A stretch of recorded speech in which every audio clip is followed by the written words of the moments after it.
My dear brothers and sisters, let me ask you something very serious. Have you ever noticed that some blessings disappear the moment you talk about them? Have you ever felt that something you shared too early suddenly lost its peace? This is not coincidence. This is not bad luck. This is a lesson many people learn too late.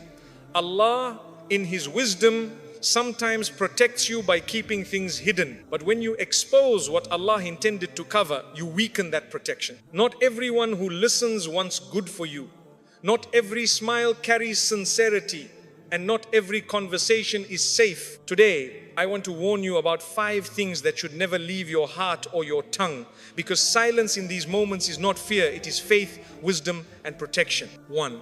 Never share the moment Allah is transforming you. My dear brothers and sisters, there is a very delicate and sacred stage in life that many people do not recognize until they look back and realize what Allah was doing all along. It is the phase when Allah is changing you quietly, without announcements, without noise, without validation from people. Your mindset begins to shift in ways you cannot fully explain. Things that once excited you no longer move your heart. Sins that once felt normal start to feel heavy.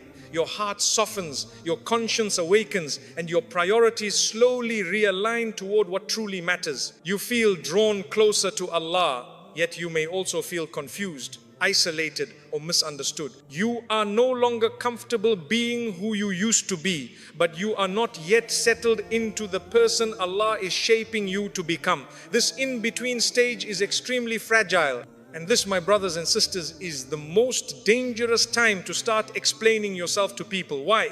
Because most people only know the version of you that benefited them, the version that fit into their expectations, the version that was predictable. When you begin to change, they may not understand it. Some will question your intentions, some will mock your transformation, some will say you've changed as if growth is a crime. Others may remind you of your past mistakes to keep you tied to an identity Allah is already removing from you. Not because they are evil, but because change makes people uncomfortable, especially when it reminds them of their own stagnation. Spiritual growth, my brothers and sisters, is like a seed planted in the soil. In the early stages, it needs darkness, silence, and protection. If you dig it up too early to show others that it is growing, you may damage it. When you expose your transformation before it is firm, you open yourself to unnecessary doubts, opinions, and pressure that can weaken your resolve. That is why Islam teaches us wisdom, not constant explanation. Allah did not ask you to justify your journey to everyone. He asked you to walk it sincerely. There will come a time when your actions speak louder than your explanations. There will come a time when your consistency answers questions without words. Until then, protect this phase. Let Allah complete His work within you. Let Him strengthen your roots before He allows your growth to be visible. Not everyone needs to understand your silence. Not everyone deserves access to your inner journey. If Allah is pleased with the direction you are heading, that is more than enough. Because when Allah transforms you, He does not need the world's permission, and He certainly does not need its approval. 2. Never share how deeply something hurt you. My dear brothers and sisters, pain is one of the most personal experiences a human being can go through. When something hurts you deeply, it leaves a mark not just on your emotions, but on your heart, your trust, and your sense of safety. Islam does not tell us to deny pain, but it teaches us how to carry it with dignity. One of the biggest mistakes people make is explaining their pain to everyone who asks, replaying the wound again and again through words. Each time you describe how badly you were hurt, you reopen what Allah is trying to heal. When you tell people exactly how much something affected you, you unknowingly expose your most sensitive areas. Some may listen with sympathy, but others may listen with curiosity. Some may feel sorry for you, but others may quietly judge you. And there are those who may store that information not to help you, but to use it against you later in arguments, in moments of anger,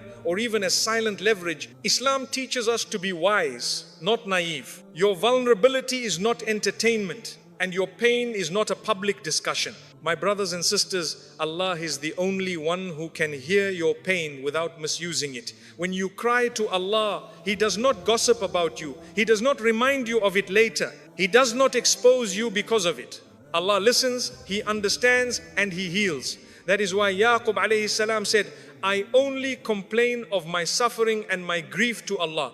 This is not weakness, this is strength. This is tawakkul. This is knowing where true safety lies. Sharing pain with the wrong people can slow your healing. Instead of moving forward, you become trapped in the story of what happened to you. You begin to define yourself by the wound rather than the wisdom Allah wants to give you through it. Islam teaches us that trials are meant to elevate us, not trap us. Speak when it brings solution, not when it only brings sympathy. Seek advice when it brings clarity, not when it invites judgment. Choose carefully who has access to your pain. If you must speak, speak to someone who fears Allah, someone who will make dua for you instead of discussing you, someone who will guide you closer to Allah instead of keeping you stuck in hurt. And if you feel unsure, return to sujood, return to dua, return to silence, because not every heart deserves to know what broke yours. Some wounds heal best when they are shared only with Allah. 3. Never share the du'as you are making in secret. My dear brothers and sisters, there are certain du'as that come from a place so deep in the heart that only Allah truly understands their weight.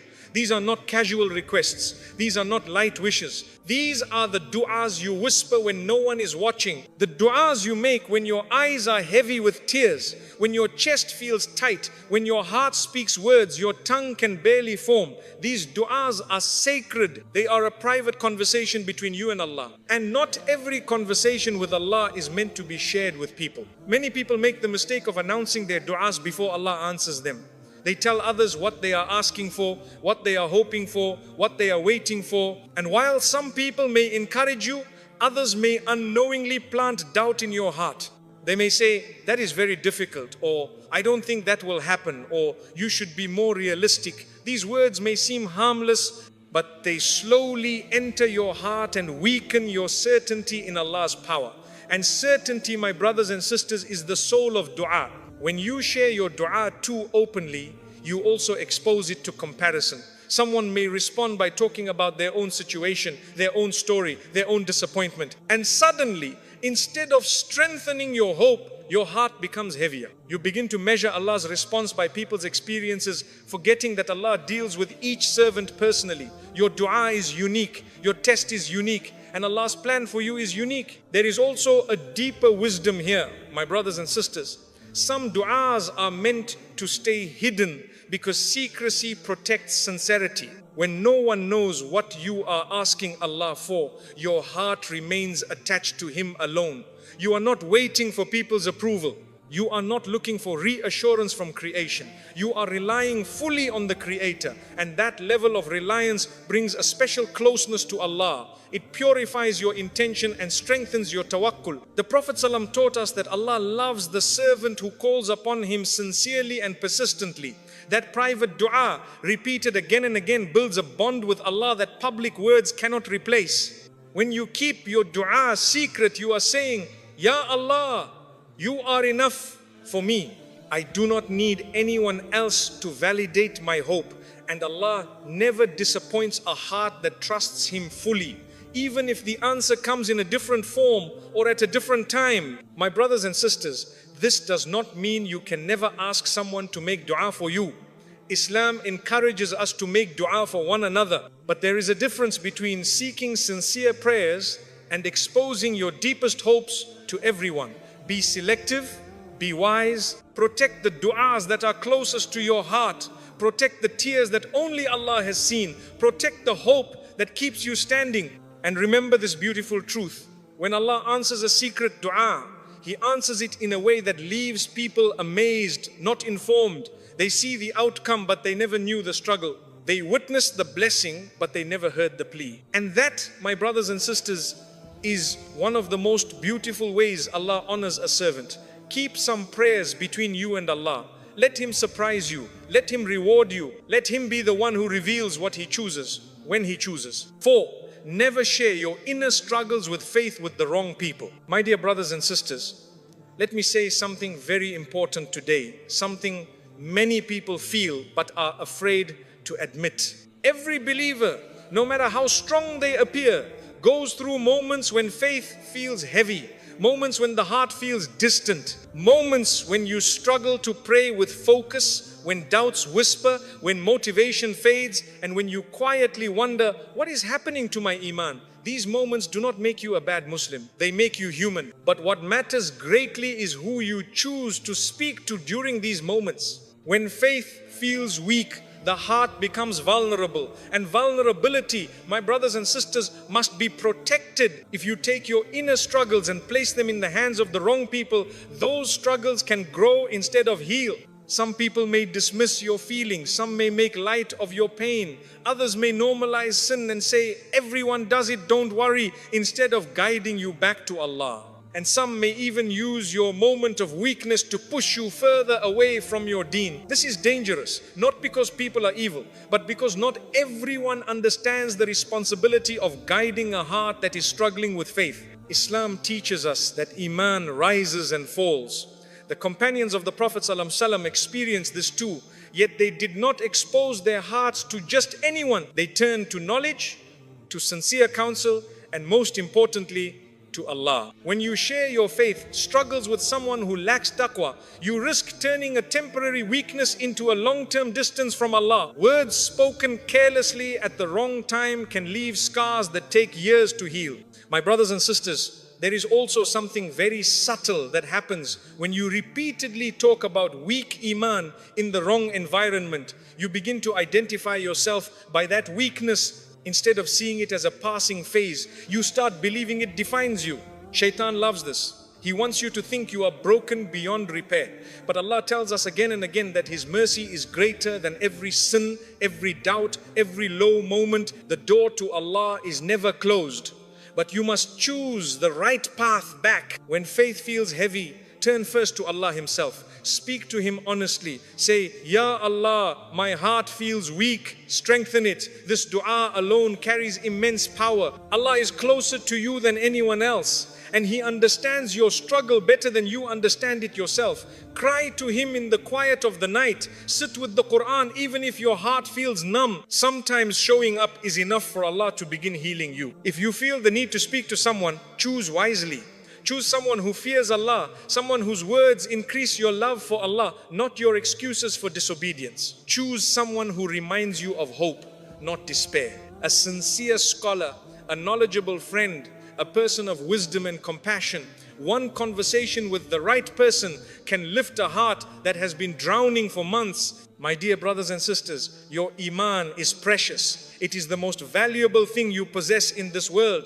Do not hand it to those who treat it lightly. Do not allow a moment of weakness to become a permanent distance. Protect your faith the way you protect something you cannot afford to lose. Because Allah never abandons a servant who keeps turning back to Him, even with a trembling heart. And remember, struggling with faith in silence while holding on to Allah is far better than speaking carelessly and drifting further away. Lima, never share your next move after Allah gives you clarity. My dear brothers and sisters, there comes a very special moment in life when Allah lifts confusion from your heart and replaces it with clarity.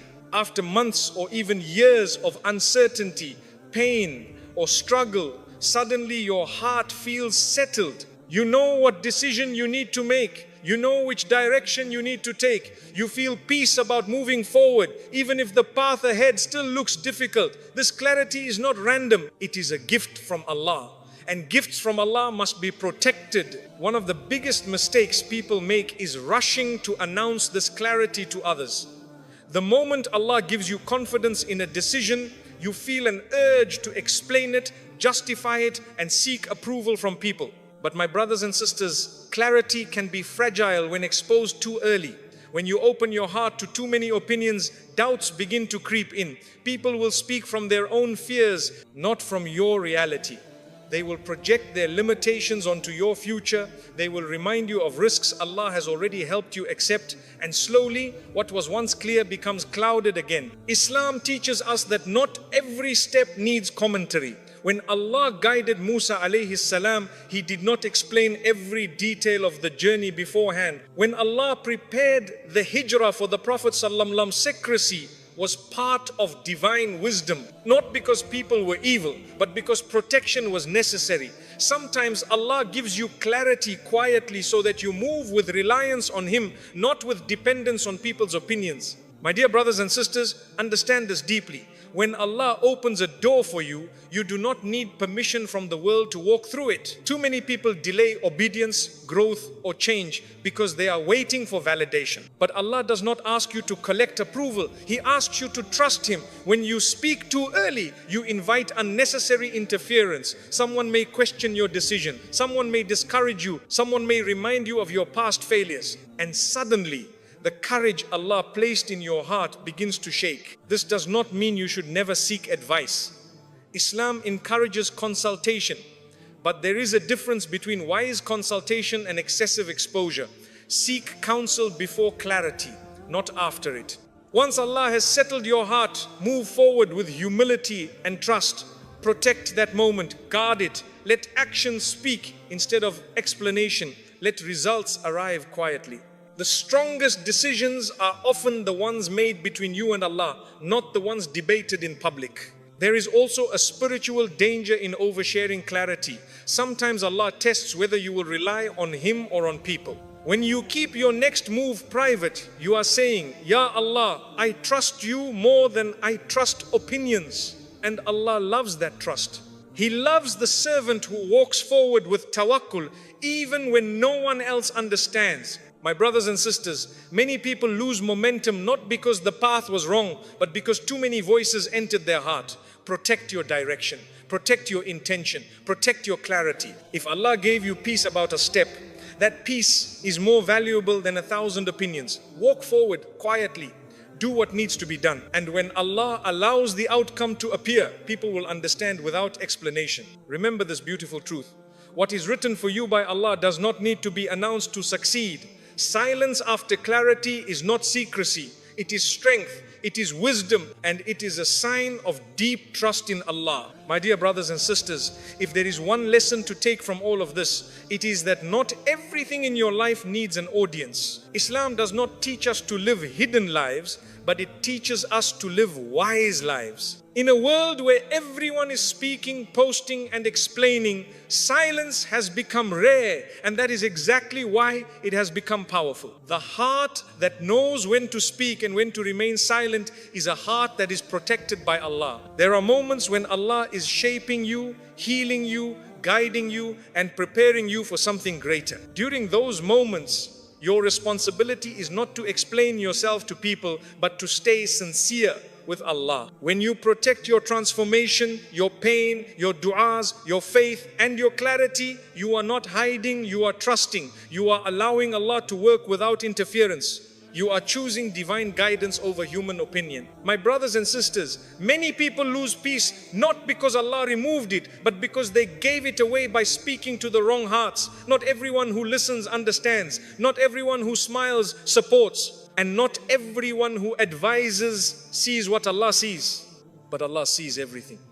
He knows your struggle. He knows your intention. He knows what you are trying to leave behind and what you are trying to become. And He does not need you to justify yourself. Learn to keep some things between you and Allah. Let your growth mature in silence. Let your healing happen privately. Let your dua rise without noise. Let your